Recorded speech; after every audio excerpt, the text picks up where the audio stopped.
Assalamualaikum warahmatullahi wabarakatuh.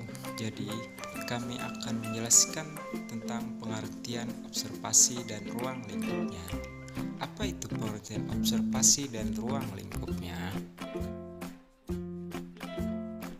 Jadi, observasi itu istilahnya berasal dari bahasa Latin yang berarti melihat dan memperhatikan. Observasi diarahkan pada kegiatan memperhatikan secara akurat, mencatat fenomena yang muncul, dan mempertimbangkan hubungan antar aspek dalam fenomenologi tersebut. Observasi yang juga berarti mengamati, bertujuan untuk mendapat data tentang suatu masalah sehingga diperoleh sebagai pemahaman atau sebagai alat pembuktian terhadap informasi atau keterangan yang diperoleh dari masalah tersebut. Menurut seorang ahli, bahwa persepsi selektif pada manusia menyebabkan munculnya keraguan-keraguan terhadap validitas dan reliabilitas. Menanggapi keraguan-keraguan tersebut, persepsi selektif yang mewarnai kebiasaan dan minat pribadi sesungguhnya terjadi pada kebanyakan orang awam dan yang memang tidak terlatih. Agar memberikan data yang akurat, observasi ini harus dilakukan oleh peneliti yang sudah melewati latihan-latihan dan persiapan yang matang.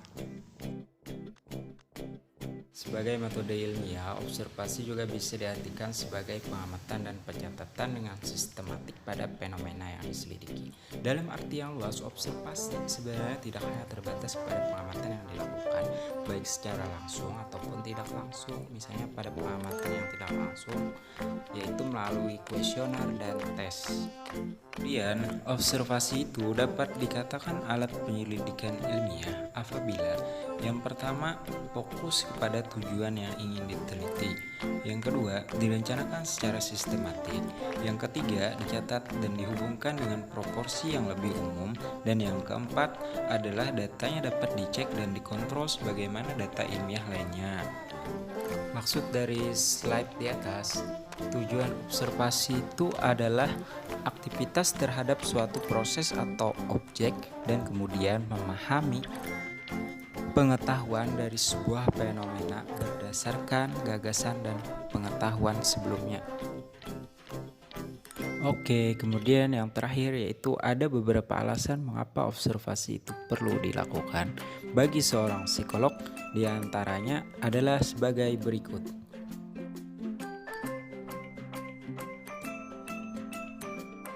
Nah, itu tadi penjelasan mengenai pengertian observasi dan ruang lingkupnya. Sekian penjelasan dari kami, terima kasih.